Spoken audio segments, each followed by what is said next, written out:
आज हम पढ़ेंगे मेंसुरेशन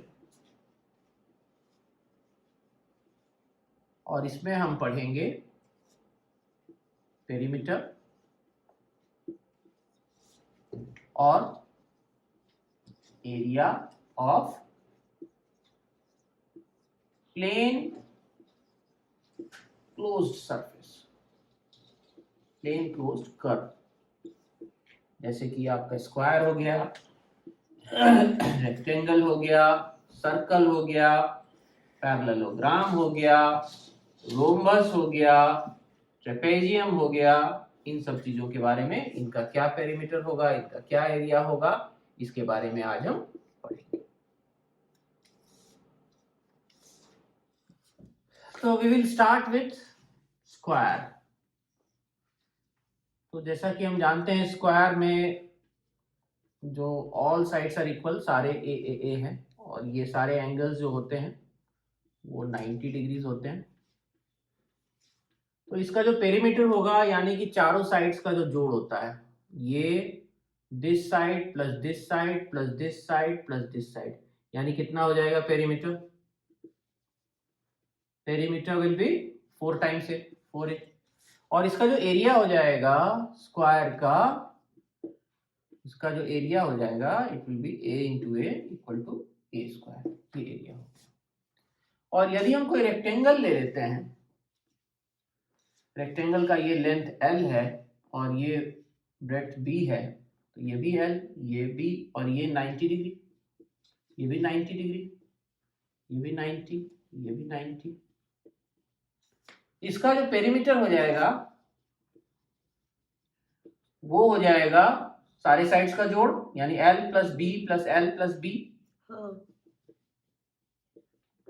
तो L plus L is 2L, 2L plus 2B, B plus B is 2B। अब दो यहां से कॉमन लेंगे, 2L प्लस B। तो पेरीमीटर क्या आ गया? 2L plus B। और इसका जो एरिया हो जाएगा, प्लेन में है, ये प्लेन का है, तो प्लेन का इसका जो रेक्टेंगल से इनक्लोज्ड एरिया हो जाएगा वो हो जाएगा L इंटू B। एरिया क्या हो जाएगा? L into B। अब पैरेललोग्राम। तो सबसे पहले हमें जानना होगा कि पैरेललोग्राम क्या है। तो उसके लिए सबसे पहले कुछ हम प्रॉपर्टीज जानेंगे कि पैरेलल लाइंस का क्या प्रॉपर्टी होता है। तो दो जो पैरेलल लाइंस हैं, मान लीजिए एक ये लाइन हो गया, एक सपोज करिए ये L है और ये M है। तो पैरेलल लाइन का मतलब है दे विल नेवर इंटरसेक्ट, वो कभी इंटरसेक्ट नहीं करेंगे, ये दोनों पैरेलल है। और सपोज करें कि इसको कोई लाइन एक कट करती है, ये इंटरसेक्टिंग लाइन है, तो इसका जो प्रॉपर्टी होता है उसमें सपोज करें कि ये एंगल 1 है, तो ये एंगल 1 जो होगा this will be equal to this angle 2। इसको करस्पॉन्डिंग एंगल बोलते हैं। तो एंगल 1 का करस्पॉन्डिंग एंगल क्या हो गया? एंगल 2। और ये एंगल यदि 3 है तो इसका करस्पॉन्डिंग एंगल क्या हो गया? ये एंगल 4। तो 3 will be equal to 4, 1 will be equal to 2। इसका करस्पॉन्डिंग एंगल क्या हो जाएगा? ये यदि 5 है, 5 है, तो this will also be equal to, और ये यदि 6 है तो 5 विल बी इक्वल टू 6। ये यदि 7 है तो 7 विल बी इक्वल टू 8। तो ये है करस्पॉन्डिंग एंगल्स। तो एक दो पैरेलल लाइंस यदि हैं और कोई लाइन यदि उसको इंटरसेक्ट कर रहा है तो corresponding angles will be equal. इसका मतलब हुआ ये यदि अल्फा है तो ये भी अल्फा, ये यदि बीटा है तो ये भी बीटा, ये यदि गामा है तो ये भी गामा, ये यदि डेल्टा है तो ये भी डेल्टा। तो ये एक प्रॉपर्टी होता है पैरेलल लाइंस का। अब हम पढ़ेंगे दूसरे प्रॉपर्टी के बारे में। तो ये दो पैरेलल लाइंस हैं, एक L है और एक M है, इसको ये इंटरसेक्ट कर रहा है। तो ये यदि अल्फा है, सपोज करें ये यदि अल्फा है, तो इसका जो ऑपोजिट एंगल होगा, दो लाइन यदि कट कर रहा है, तो ये angle has to be equal to this angle. जो ऑपोजिट एंगल होता है वो बराबर होता है। तो ये अल्फा है तो ये भी अल्फा होगा, और ये यदि अल्फा है तो इसका जो करस्पॉन्डिंग एंगल है ये है, this has to be alpha. तो हम क्या देख रहे हैं, ये और ये एंगल बराबर हो गया। तो इस दोनों एंगल को हम लोग ऑल्टरनेट एंगल बोलते हैं। क्या बोलते हैं? Alternate angle.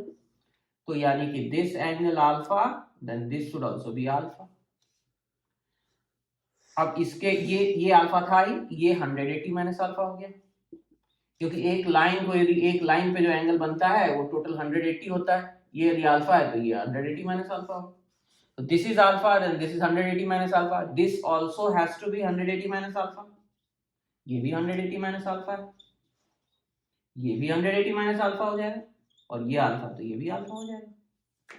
तो हम देख लें कि यदि ये लाइन है, दो पैरेलल लाइंस है, उसको एक इंटरसेक्टिंग लाइन यदि कट कर रहा है, तो ये और ये एंगल बराबर, ये अल्फा ये बीटा, और अल्फा प्लस बीटा तो यहाँ हम देख रहे हैं 180 डिग्री। तो ये पैरेलल लाइंस का प्रॉपर्टी है।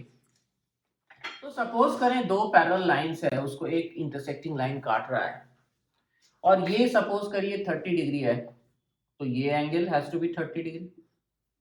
ये यदि 30 है तो इसको कितना होना पड़ेगा, दोनों का जोड़ होना होगा 180, तो 30 है तो ये 150 होना होगा। अब ये यदि 150 है, अब ये 30 है, तो इसको भी 30 होना पड़ेगा, क्योंकि 150 है तो ये 30 होगा तभी 180 होगा। अब ये 30 डिग्री, ये 30 है तो this has to be 150 degree, और ये तो 150 है ही, 150 सामने में, और ये 30 है तो ये भी 150 होगा, और ये 30 होगा। तो यानी कि हमने सारा एंगल निकाल लिया इससे। तो अब हम देखेंगे ये दो पैरेलल लाइंस हैं,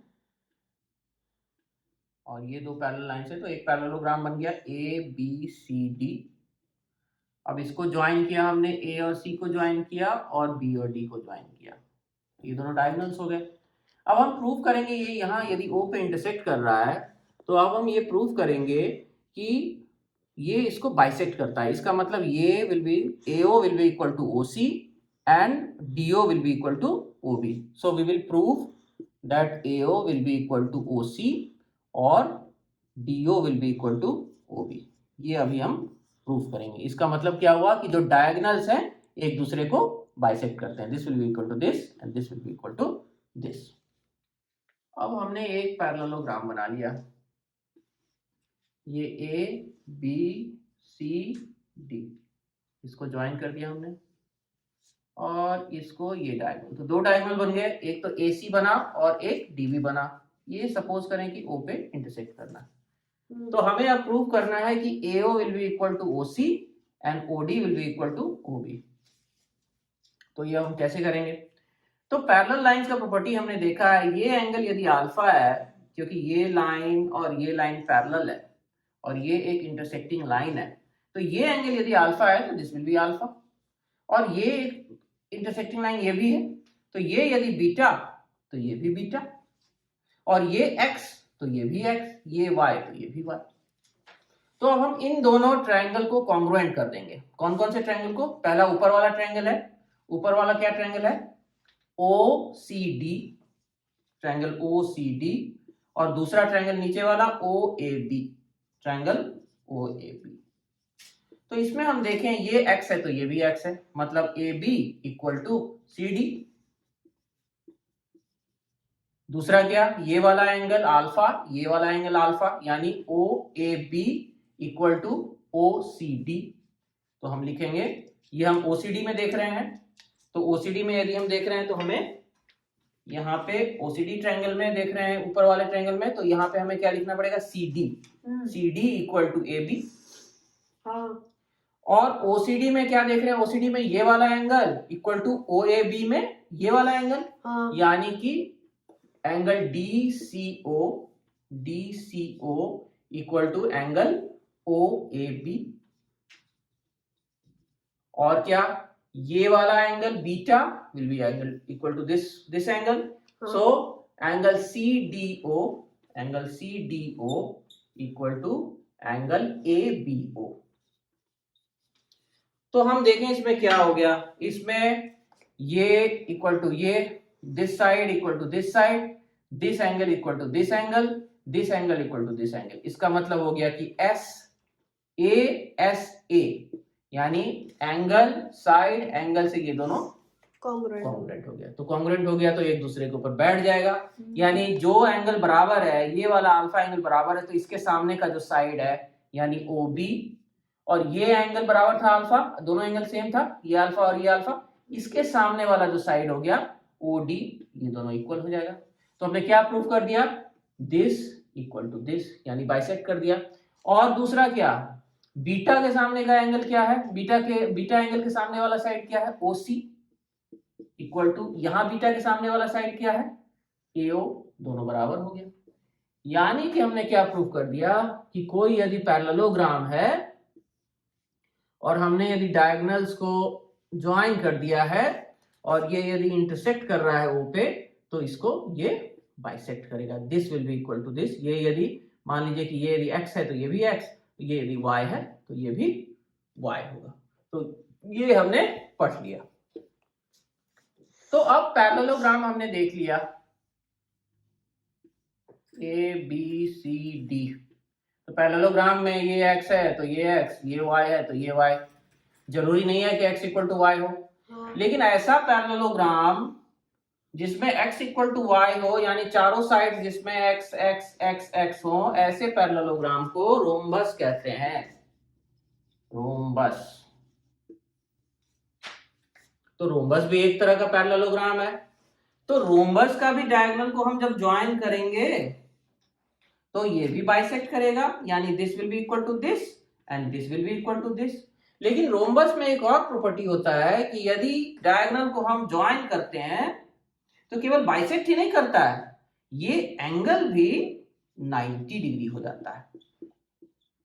ये भी हम अभी प्रूव करेंगे। ये हम इसलिए प्रूव कर रहे हैं क्योंकि इसका एरिया निकालने में, रोम्बस का जब हम एरिया निकालेंगे तो ये काफी यूजफुल होगा।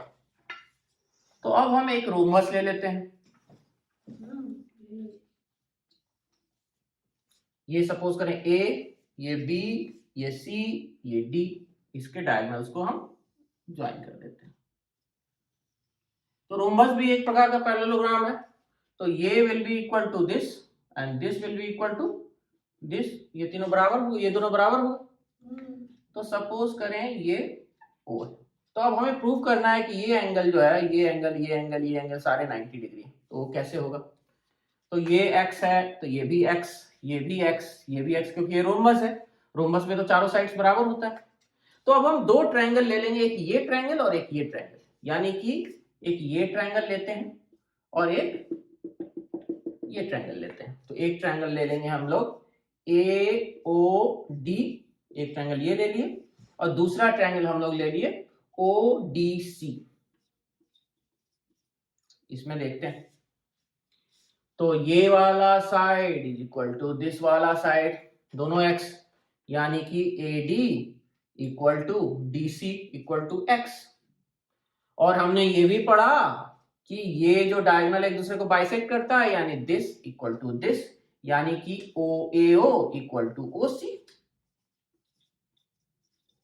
और तीसरा क्या, ये तो दोनों में ही है तो बराबर तो होगा, ये वाला साइड दोनों में है, यानी OD इक्वल टू OD, दोनों ही में साइड में। तो S S S तीनों साइड बराबर, तो S S S से ये कॉन्ग्रुएंट हो गया। कॉन्ग्रुएंट हो गया इसका मतलब ये ट्रायंगल और ये ट्रायंगल एक दूसरे के ऊपर ओवरलैप कर जाएगा। तो यानी एंगल, यदि ये एंगल अल्फा है तो ये भी एंगल अल्फा हो जाएगा, बराबर हो जाएगा। तो यानी अब ये एक लाइन पे है, तो यानी this two alpha should be equal to 180 degree, correct. So alpha will be equal to 180/2 equal to 90 degree.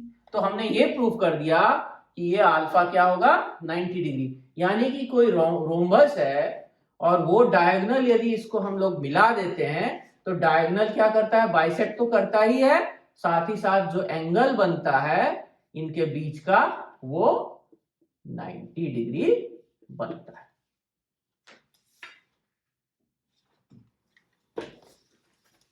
अब हम पढ़ेंगे area of parallelogram.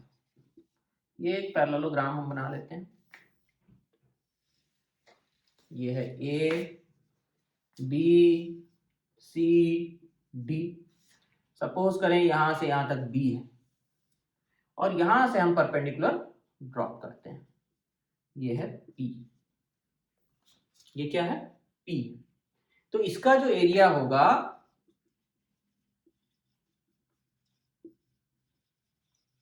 Area of the parallelogram, it will be equal to P into P। ये हम prove भी कर सकते हैं। कैसे प्रूव करें इसको? तो यहां से भी हम परपेंडिकुलर एक डाल देते हैं। तो ये यदि P है तो this will B this will also B P, और यहां से यहां तक यदि बी माने हैं ए बी, तो ये डीसी भी बी होगा यहां से यहां तक। अब इसका यदि एरिया निकालना है तो दिस विल बी ये इस ट्रायंगल का एरिया प्लस इस वाले ट्रायंगल का एरिया प्लस दिस रेक्टेंगल का एरिया। तो हम यहां से यहां तक को सपोज करें कि यहां से यहां तक को x मान लें। क्या मान लें? x मान लें। तो ये क्या हो जाएगा बताओ? दिस विल बी, यहां से यहां तक टोटल b है, ये x है, तो this will B b minus x। तो इस ट्रायंगल का एरिया बताओ क्या होगा? इस वाले ट्रायंगल का area half into this perpendicular into this b minus x। तो क्या हो जाएगा इसका? a1 इसको मान लें कि ये a1, ये एरिया a1 है, इसको a2 मान लें और इसको a3 मान लें। ठीक है, तो a1 क्या हो जाएगा? a1 will be equal to half into this perpendicular p into ये base b minus x। a2 क्या हो जाएगा? किसी भी रेक्टेंगल का एरिया तुम्हें पता है, ये p इंटू दिस x, यहां से यहां तक x माने हम लोग, यहां से यहां तक को, तो half into p into x। और इसका a3 क्या हो जाएगा एरिया? ये बेस क्या हो गया यहां से यहां तक बताओ? यहां से यहां तक टोटल b है और यहां से यहां तक x है, तो ये क्या हो गया? b minus x। तो क्या हो गया? a3 half into perpendicular p into b minus x। अब तीनों को जोड़ दें, तो तीनों को जोड़ेंगे तो क्या होगा? a1 जोड़ a2 जोड़ a3। तो ये देखो a1 और a3 दोनों सेम है, तो डबल हो जाएगा a1 प्लस a3, यानी 2 into half p into b minus x, और प्लस क्या जोड़ना पड़ेगा? प्लस हाफ px, प्लस ये हाफ px नहीं होगा, this will be equal to p into x, क्योंकि ये रेक्टेंगल का एरिया है ना, तो this will be equal to p into x। तो ये हो जाएगा p इंटू x, ये क्या हो जाएगा? p into x। तो ये कट गया, ये कट गया, यानी pb minus px plus px cut गया, यानी p इंटू b। यानी हमने क्या निकाल लिया कि ये जो पैरेललोग्राम है, इस पैरेललोग्राम का जो एरिया हो गया वो दिस p इंटू b हो गया। तो ये हमें याद रखना है। तो हमने क्या देखा कि ये यदि कोई पैरेललोग्राम है जिसमें ये a b c d है सपोज करें, और इसका बेस यदि b है और हमने परपेंडिकुलर ड्रॉप किया है p, तो इसका एरिया हो जाएगा p इंटू b। अच्छा, ये तो हमने जब ऑपोजिट जो था वहां हमने परपेंडिकुलर ड्रॉप किया था, ऑपोजिट का जो साइड था उस पे हमने परपेंडिकुलर ड्रॉप किया था। अब सपोज करना है कि यहां से हम परपेंडिकुलर इस पे डालते हैं, हम CB पे डालते हैं, तो कैसे करना होगा? इसको एक्सटेंड करना पड़ेगा और यहां से हम डालेंगे परपेंडिकुलर। ये यदि P1 है और ये यहां से यहां तक यदि B1 है, तो इसका क्या हो जाएगा एरिया? तो इसका एरिया हो जाएगा, मतलब ये एरिया जो हो जाएगा वो हो जाएगा ये परपेंडिकुलर P1 इंटू B1, और बेस क्या लेना पड़ेगा हमें? B1 लेना पड़ेगा। तो यानी कि एक तरह से एरिया जब एक इस प्रकार से निकाले तो हम P इंटू बी निकला, और इस प्रकार से जब इस साइड पे परपेंडिकुलर डाले, A से जब हम CB पे परपेंडिकुलर डाले जो कि P1 था, तो हमारा एरिया जो निकला P1 इंटू B1 निकला। ये दोनों ही एरिया बराबर होगा, यानी PB will be equal to P1 into B1। किसी भी साइड पे हम परपेंडिकुलर डाल सकते हैं, जैसे यहाँ A से हम इस पे भी डाल सकते हैं परपेंडिकुलर, यदि डालना है ऐसे डाल दिए। ये यदि मान लीजिए कि P2 हो गया और ये यहां से यहां तक यदि सपोज करें हम B2 हो गया, तो P2 इंटू B2 भी हो सकता है। अब यहाँ पे B और B2 बराबर है और P2 और P बराबर है, तो ये पैरेललोग्राम का इस तरह से हम एरिया निकालते हैं। तो अब हम पढ़ेंगे रोम्बस का एरिया। तो रोम्बस क्या है? रोम्बस भी एक पैरेललोग्राम है, लेकिन इसमें चारों साइड्स जो है वो बराबर होते हैं। तो ये A है, B, C और D, ये X, ये X, ये भी X, ये भी X। तो ये भी चूंकि पैरेललोग्राम है, तो यहां से यदि कोई परपेंडिकुलर ड्रॉप करते हैं और ये यदि P है तो इसका भी एरिया P इंटू एक्स ही होगा। लेकिन इसको अलग तरीके से भी निकाल सकते हैं। सपोज करें कि यहां से यहां यदि हम ज्वाइन करते हैं और ये D1 है इसका, ये डायगोनल, और D और B को यदि ज्वाइन करते हैं और वो डायगोनल यदि D2 है, तो जो इसका एरिया हो जाता है वो हो जाता है half into D1 into D2। तो ये हम अभी प्रूफ करेंगे। ये एक हमने रोम्बस बना लिया ABCD, और ये एक डायगोनल हो गया D1, और ये डायगोनल है और इसका लेंथ है D2। तो हमने ये देखा है कि जो रोम्बस है, rhombus is also a parallelogram जिसमें कि सारे साइड्स बराबर होते हैं। तो पैरेललोग्राम का एक प्रॉपर्टी हमने पढ़ा था कि पैरेललोग्राम का जो बाइसेक्टर है, पैरेललोग्राम का जो डायगोनल है वो एक दूसरे को बाइसेक्ट करता है। यानी ये यदि D1 है तो this will be equal to D1/2, ये भी D1/2 हो जाएगा, और यहां से यहां तक यदि D2 है तो दिस विल बी D2/2, और ये भी D2/2 हो जाएगा। और दूसरी चीज ये हमने पढ़ी थी रोम्बस में कि जो डायगोनल्स है वो उसके बीच का जो जो ये O पे इंटरसेक्ट कर रहा है, तो ये जो एंगल हो जाएगा जो इंक्लोज करता है ये दोनों डायगोनल एक दूसरे के बीच, वो 90 डिग्री का एंगल बनाता है। ये हमने प्रूफ किया था। तो अब यदि हमें इसका एरिया निकालना है तो एक तो ये ट्रायंगल हो गया, ये वाला ट्रायंगल यानी ट्रायंगल ADC, ये ट्रायंगल, और उसमें यदि एरिया हम जोड़ दें ABC का तो पूरे ही रोम्बस का एरिया आ जाएगा। तो क्या हो जाएगा, पहले हम देख लेते हैं ट्रायंगल ADC का एरिया क्या होगा। क्या होगा, हाफ इंटू ये बेस हो गया, बेस कितना है D1, परपेंडिकुलर क्या है क्योंकि ये 90 डिग्री का एंगल इनक्लोज करता है, तो ये D2 था तो इसका आधा है ये D2/2, तो यानी क्या हो गया D1 D2/4। अब इस वाले ट्रायंगल को देख लेते हैं, नीचे वाले पूरे बड़े वाले ट्रायंगल को ABC को देख लेते हैं। ट्रायंगल ABC ये क्या होगा, हाफ इंटू बेस क्या है, बेस इसमें भी D1 है, और परपेंडिकुलर क्या है, इसमें भी D2/2 है, यानी क्या हो गया D1 D2/4। तो इन दोनों को यदि जोड़ दें तो रोम्बस का एरिया निकल जाएगा। तो रोम्बस का एरिया क्या हो जाएगा, रोम्बस का एरिया हो जाएगा twice D1 D2/4, 2 into D1 D2/4, दो कट गया, यानी half into D1 into D2। यानी हमने देख लिया कि यदि कोई रोम्बस है और उसका एक डायगोनल D1 है और दूसरा डायगोनल D2 है तो इसका एरिया हो जाएगा हाफ D1 इंटू D2। और दूसरी तरह से क्या एरिया हो जाएगा, यदि ये x है और यहां से हमने परपेंडिकुलर ड्रॉप किया है और यदि p है तो इसका एरिया हो जाएगा p इंटू एक्स। तो ये दोनों ही चीज इसी रोम्बस का एरिया है, तो दोनों बराबर होना पड़ेगा, यानी p into x should be equal to half D1 into D2। तो ये हमने रोम्बस के बारे में पढ़ लिया।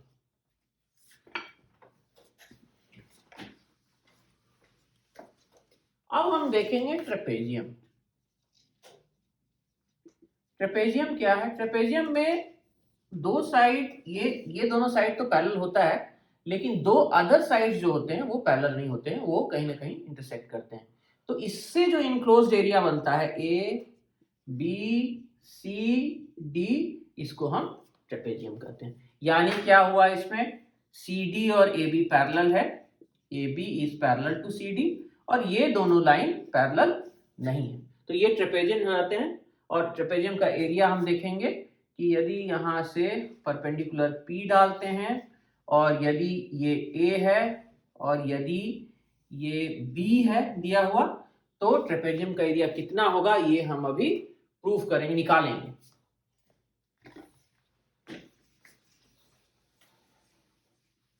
तो हम बना लेते हैं एक ट्रेपेजियम,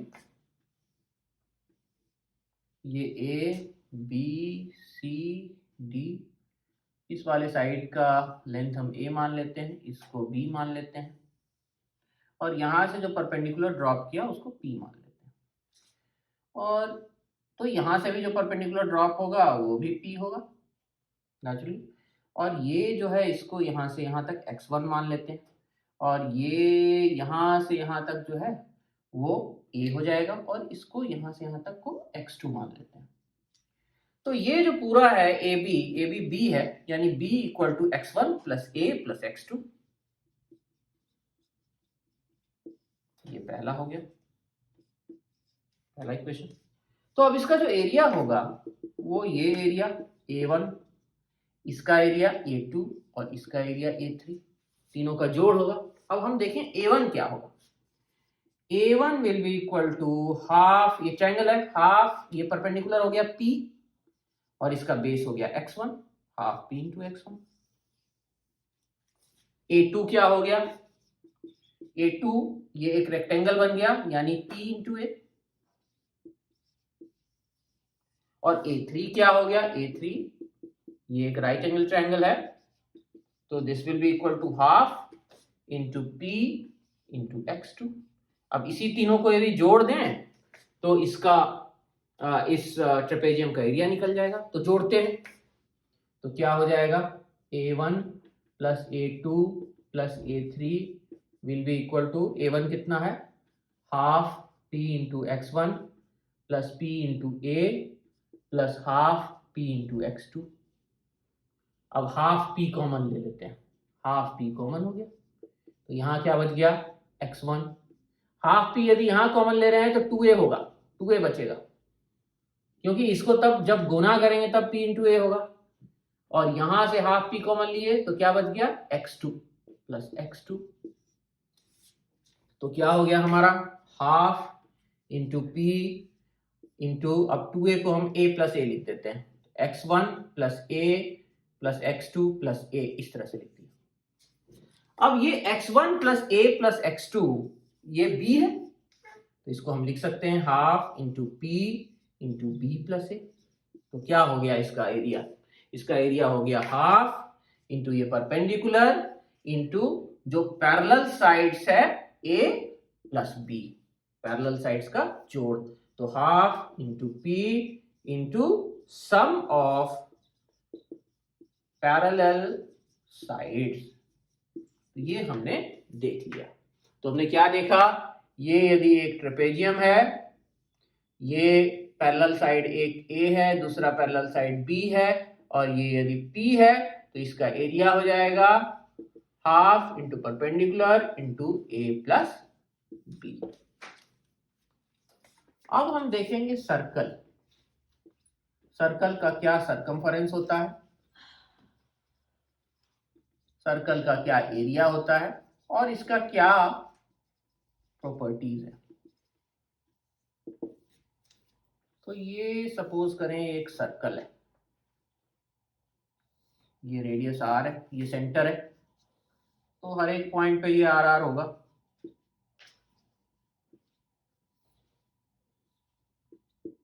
और 2r को हम क्या कहते हैं, डायमीटर। डायमीटर क्या होता है, 2r। ये कोई सर्कल है, ये सेंटर है, सेंटर से एक लाइन खींच दें तो यहां से यहां तक ये भी r ये भी r, तो वो क्या हो गया, डायमीटर हो गया। ये क्या हो गया, डायमीटर हो गया, ये भी r ये भी r, तो diameter is equal to 2r।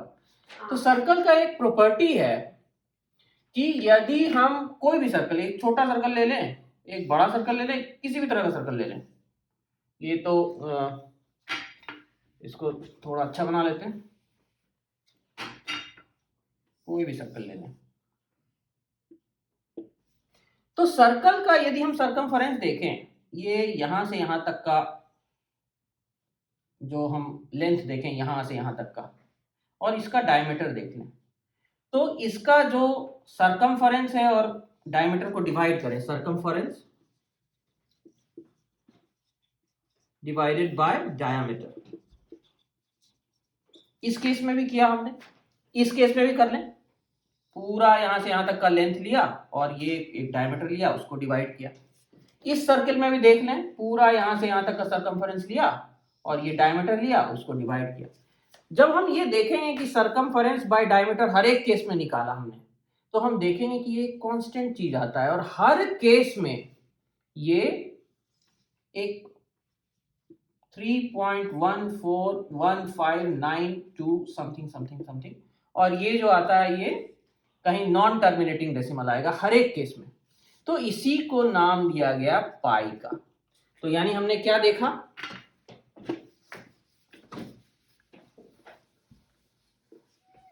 तो हमने क्या देखा कि ये यदि कोई सर्कल है और ये इसका कोई डायमीटर है, सपोज करें ये आर है डायमीटर है, तो इसका जो सरकमफेरेंस है और डायमीटर का जो भाग देंगे, सरकमफेरेंस डिवाइडेड बाय डायमीटर, ये हमेशा एक कांस्टेंट टर्म आता है और वो कांस्टेंट टर्म होता है जब हम कैलकुलेट करेंगे तो आएगा 3.141592 so on and so four, और ये नॉन टर्मिनेटिंग होता है, ये इररेशनल नंबर है, इसी को पाई कहते हैं। लेकिन इसका जब हम अप्रोक्सीमेशन देखेंगे, जब 22/7 निकालेंगे तो वो भी 3.2 डेसिमल टर्म्स तक जब देखेंगे तो 3.14 समथिंग समथिंग होगा। तो हमने हम पाई को अप्रोक्सीमेट क्या चीज से करते हैं, 22/7 से, 22/7 से अप्रोक्सीमेट करते हैं इसको, पाई को। तो यानी कि पाई का एक्चुअल वैल्यू 22/7 नहीं है, ये सिर्फ एक अप्रोक्सीमेशन है। तो हमने क्या देखा, circumference divided by diameter, diameter को 2r लिख दें, इज इक्वल टू पाई। तो हम इधर यदि ले जाते हैं तो सरकमफेरेंस क्या आ जाता है, circumference equal to pi into 2r, तो यानी इसी को हम 2πr लिख देते हैं। तो सरकमफेरेंस हम क्या निकाल लिए, circumference of the circle is equal to 2π into r, where pi का जो अप्रोक्सीमेशन है वो 22/7 है और एग्जैक्टली क्या है 3.141592 so on and so fourth. अब जो एंगल मेजर करते हैं, एक तो डिग्री तो सब जानते हैं, डिग्री में मेजर करते हैं, 0 से लेके 360 होता है। एक और मेजरमेंट का यूनिट है रेडियन। अब रेडियन क्या है, सपोज करें कि ये एक सर्कल है, ये r रेडियस का सर्कल है और यहां से यहां तक जो लेंथ है वो s है, तो हम थीटा रेडियन डिफाइन करते हैं, theta radian is equal to s/r, यानी कि ये जो आर्क है डिवाइडेड बाय r, इसी को हम लोग कहते हैं थीटा रेडियन। और ये s जब r के बराबर हो जाए, सपोज करें कि हम एक सर्कल ले लें और सर्कल में ये जो आर्क है ये भी r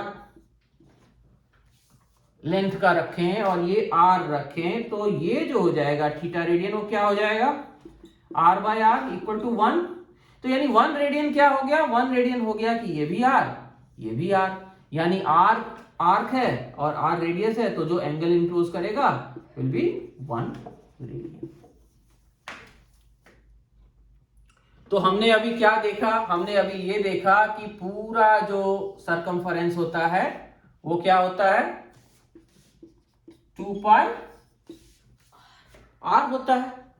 तो यानी कि ये पूरा एंगल क्या होना चाहिए, ये सपोज करें कि पूरा सरकमफेरेंस ले लें, पूरा एंगल निकालने के लिए क्या करना पड़ेगा, थीटा रेडियन, यदि पूरा ले लें यहां से यहां तक थीटा रेडियन, तो इक्वल टू पूरा यहां से यहां तक का आर्क यानी 2πr डिवाइडेड बाय r, यानी कट गया। तो यानी क्या हुआ कि जो पूरा एंगल बना जो 360 डिग्री था वो 2π के बराबर हो गया, यानी कि क्या हुआ 360 डिग्री इक्वल टू 2π। तो हमने ये देख लिया।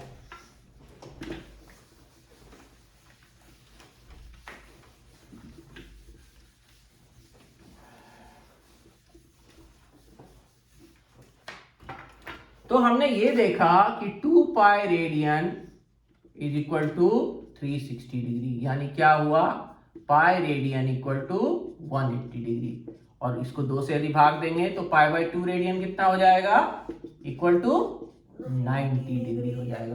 π/4 रेडियन क्या हो जाएगा, 45 डिग्री हो जाएगा। तो हमने रेडियन और डिग्री इन दोनों में रिलेशन निकाल लिया। तो सपोज करें ये एक सर्कल है, ये रेडियस r है और ये s है यहां से यहां तक का आर्क, और ये जो रेडियन बना रहा है एंगल ये थीटा रेडियन है। तो थीटा हमने क्या देखा, थीटा रेडियन इक्वल टू ये arc divided by r, s by r. तो ये भी हम निकाल सकते हैं, एस कितना होगा, s will be equal to r into theta. तो आर्क क्या हो जाएगा, आर्क हो जाएगा थीटा इंटू आर। तो ये तो हमने देख लिया। अब हम यदि देखें कि इसका एरिया क्या होगा, तो हम एरिया अब कैसे निकालेंगे इसका। तो सपोज करें ये एक सर्कल है, तो अब इसका एरिया निकालना है। तो ये एक सेक्टर बना लें, ये आर और ये सपोज करें ये थीटा रेडियन है। तो यदि ये थीटा रेडियन है तो ये जो आर्क हो गया अभी हमने निकाला था कि ये theta radian, this will be equal to, ये यदि s है यहाँ से तक, तो theta radian will be equal to s by r. यानी ये जो s हो जाएगा इसको हम इधर ले जाएं तो s बराबर r इंटू थीटा, तो इसको r इंटू थीटा लिख देते हैं। अब सपोज करें कि ये जो थीटा है बहुत छोटा है, तो ये सपोज करें बहुत छोटा है तो डेल्टा थीटा मान लेते हैं। तो ये क्या हो जाएगा, ये हो जाएगा r इंटू डेल्टा थीटा।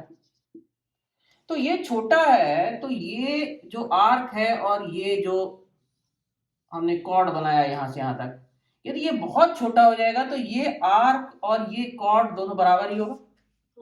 यानी कि ये लेंथ भी यहां से यहां तक का जो लेंथ होगा ये भी r इंटू डेल्टा थीटा होगा। और यहां से ये यदि बहुत छोटा है तो यहां से यदि परपेंडिकुलर ड्रॉप करेंगे, यदि हम परपेंडिकुलर ड्रॉप करेंगे तो ये लेंथ और ये लेंथ मतलब ये भी r के ही बराबर होगा लगभग। बहुत छोटा है डेल्टा थीटा, इसीलिए मैंने लिया। तो इस ट्रायंगल का एरिया क्या हो जाएगा, इस ट्रायंगल का एरिया क्या हो जाएगा, और ये छोटा है तो मतलब इसका भी पूरा का एरिया क्या हो जाएगा, हाफ इंटू यहां से यहां तक r into delta theta into ये परपेंडिकुलर भी r के बराबर है क्योंकि ये छोटा है, इंटू r, यानी half into r square into delta theta. अब यही डेल्टा थीटा बढ़ के 0 से लेके यदि डेल्टा थीटा बढ़ते बढ़ते बढ़ते बढ़ते 2 पाई हो जाए, 2 पाई पूरा जो सर्कल है जो 360 डिग्री होता है, तो इस सर्कल का एरिया निकल जाएगा। तो यानी क्या हो जाएगा, half r square, delta theta को हम इंटीग्रेट कर दें कहां से कहां तक, 0 से 2 पाई, तो ये क्या हो जाएगा, half into r square, theta कहां से कहां बढ़ गया, 0 से 2 पाई, यानी 2 पाई माइनस 0, तो यानी क्या हो गया, half into r square into 2 pi, 2 कट गया, यानी पाई आर स्क्वायर। तो इसीलिए हमें याद रखना है कि एक सर्कल यदि ये इसका रेडियस r है तो इसका जो एरिया हो जाएगा वो हो जाएगा पाई आर स्क्वायर। ये तो पूरे सर्कल का एरिया हुआ। यदि मैं कहूं हाफ सर्कल का एरिया कितना होगा, तो आधा से डिवाइड कर देंगे यानी पाई आर स्क्वायर बाय 2। और यदि मैं कहूं कि 1/4 सर्कल का एरिया क्या होगा, तो 1/4 इंटू पाई आर स्क्वायर कर देंगे। अब हम देखेंगे कि यदि ये सर्कल है और ये यदि थीटा एंगल है तो इस सेक्टर का क्या एरिया होगा। तो सपोज करें कि ये एक सर्कल है और ये थीटा एंगल है और हमें इसका एरिया निकालना है। तो पूरा सर्कल का एरिया है पाई आर स्क्वायर। ये कब है, जब 360 डिग्री है, पूरा यहां से यहां तक 360 है। तो जब 360 इनक्लोज किया तो एरिया हो गया पाई आर स्क्वायर। 1 डिग्री में क्या एरिया होगा, पाई आर स्क्वायर बाय 360। तो थीटा डिग्री में, यदि हम डिग्री में ले रहे हैं तो थीटा डिग्री में क्या होगा, pi r square by 360 into theta degree. तो यानी क्या हो जाएगा, theta by 360 into pi r square. तो ये थीटा एंगल जो थीटा डिग्री एंगल इनक्लोज कर रहा है उस सेक्टर का एरिया हो गया। सपोज करें हम कहेंगे थीटा 30 डिग्री है, इसका एरिया बताओ। तो क्या करेंगे हम, 30 divided by 360 into pi r square कर देंगे। ये कट गया, 312 जा, तो पाई आर स्क्वायर बाय 12 इस सेक्टर का। अब एक इंपॉर्टेंट प्रॉपर्टी है सर्कल का। सपोज करें ये एक सर्कल है और ये एक कोई कॉर्ड है। तो कॉर्ड पे जब हम कोई परपेंडिकुलर ड्रॉप करते हैं तो इसको ये बाइसेक्ट करता है, यानी कि ये यहां से यहां तक विल बी दिस। यदि ये एक्स है तो ये भी एक्स होगा। ये हम अभी प्रूफ करेंगे। तो सपोज करें कि ये एक सर्कल है, ये एक कॉर्ड है और यहां से परपेंडिकुलर हमने ड्रॉप कर दिया। तो इसको ज्वाइन कर दें, इसको भी ज्वाइन कर दें। ये आर है तो ये भी आर हो जाएगा और ये परपेंडिकुलर है। तो अब ये आइसोसेलेस ट्रायंगल है, आर है, तो ये यदि अल्फा तो दिस विल बी अल्फा, और ये 90 डिग्री है तो this will B 90 minus alpha. ये भी अल्फा है तो, और ये 90 है तो this will also B 90 minus alpha. अब इसको ओ रख दें, इसको ए रख दें, इसको बी रख दें और इसको सी रख दें। तो अब हम इन दो ट्रायंगल्स में देखते हैं, एक ये ट्रायंगल और एक ये ट्रायंगल, यानी कि ट्रायंगल AOC और ट्रायंगल COB। तो क्या है इसमें, इसमें अब हम देखें, ये AO और ये OB दोनों बराबर है आर के, और क्या है, ये तो दोनों में है OC, इस ट्रायंगल में भी है, इस ट्रायंगल में भी है, तो OC इक्वल टू OC। और क्या है, इसके बीच वाला एंगल, तो ये एंगल 90 माइनस अल्फा हो गया, तो यानी कि ये angle angle AOC is equal to angle COB। तो हमने देखा कि ये AO इक्वल टू OB, ये साइड बराबर, और ये OC दोनों में है, और ये उसके बीच, तो उसके बीच का एंगल ये दोनों बराबर हो गया। तो अब क्या हो गया, this side is equal to this side, ये दोनों में, और ये एंगल बराबर, तो ये SAS से ये दोनों ट्रायंगल कॉन्ग्रुएंट हो गया। तो यदि कॉन्ग्रुएंट हो गया तो एक दूसरे के ऊपर ये ओवरलैप कर जाएंगे। तो ओवरलैप करने का क्या मतलब होगा कि ये एंगल के सामने वाला ये साइड, ये एंगल के सामने वाला ये साइड, ये दोनों बराबर होगा, यानी क्या होगा, AC will be equal to CB। तो हमने क्या देख लिया कि यदि कोई सर्कल है और ये उसका सेंटर है, ये कोई कॉर्ड है, और यदि यहां से हम परपेंडिकुलर ड्रॉप करते हैं तो ये कॉर्ड को बाइसेक्ट करता है, यानी this will be equal to this.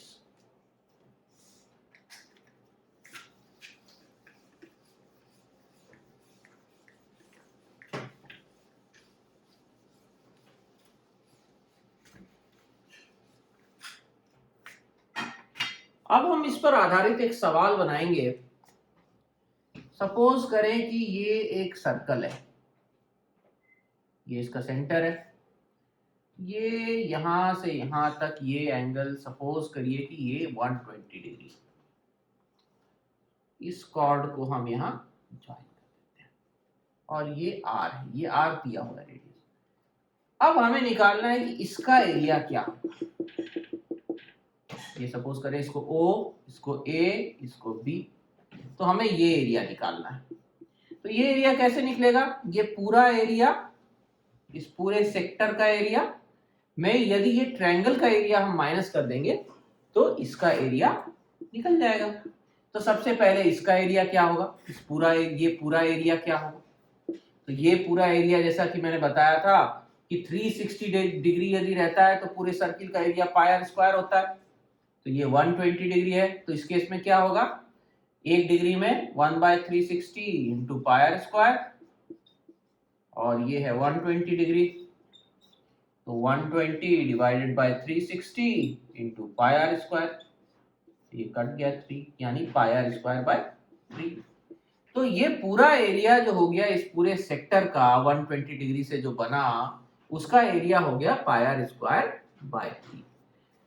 अब इसमें यदि इस ट्रायंगल का एरिया घटा दें तो हमें इसका एरिया निकल जाएगा। अब इस ट्रायंगल का एरिया कैसे निकलेगा, यहां से हम परपेंडिकुलर डाल देते हैं, तो परपेंडिकुलर डाल दिए और इसको हम लिख दिए परपेंडिकुलर x हो गया।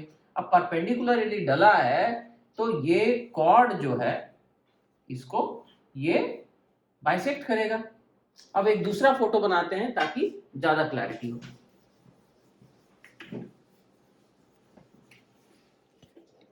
अब ये एक सर्कल बन गया, ये 120 डिग्री है, और ये एरिया हमें निकालना। तो हमने क्या देखा, इस पूरे सेक्टर का एरिया कितना हो गया था, पाई आर स्क्वायर बाय 3। इसमें ये ट्रायंगल का एरिया घटाना था, ये आर है, ये आर है। अब यहाँ से हम परपेंडिकुलर डाल देते हैं। तो जब हम परपेंडिकुलर ड्रॉप करते हैं तो कॉर्ड को बाइसेक्ट करता है। तो सपोज कर लें ये x, ये y, तो ये भी y हो गया। अब हमें देखना है ये यदि 120 है तो ये यदि परपेंडिकुलर ड्रॉप किए तो इसको भी बाइसेक्ट करता है और ये एंगल को भी ये बाइसेक्ट करता है। तो ये 60 डिग्री हो जाएगा, ये भी 60 डिग्री हो जाएगा, और ये यदि 60 है, ये यदि 90 है तो ये 30 डिग्री हो जाएगा, ये भी 30 डिग्री हो जाएगा। तो अब हम केवल ये ट्रायंगल यदि लें, ए बी इसको मान लें और इसको ओ मान लें और इसको मान लें हम डी यदि मान लें, यदि हम ओ ए डी ट्रायंगल लें तो उसमें हम देखते हैं कि यदि हमें y निकालना है तो हम sin 60 लें। तो sin 60 क्या हो जाएगा, equal to y by r। ये इसके लिए परपेंडिकुलर हो गया इस ट्रायंगल में, राइट एंगल ट्रायंगल में। तो y कितना बन गया, r sin 60।